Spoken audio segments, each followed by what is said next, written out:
In this video, I will show you how to install Creatwit.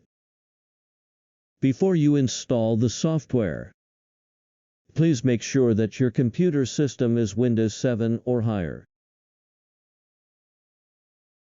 Please open the installation package.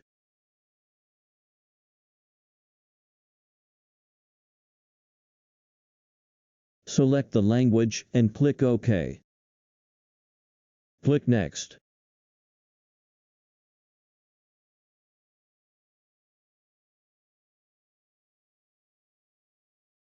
Select the folder and click Install.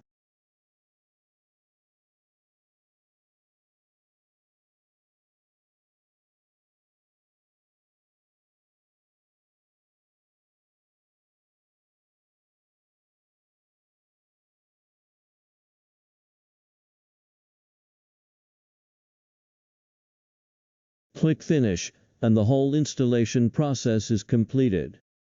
If you have any questions, please feel free to contact us. Thank you.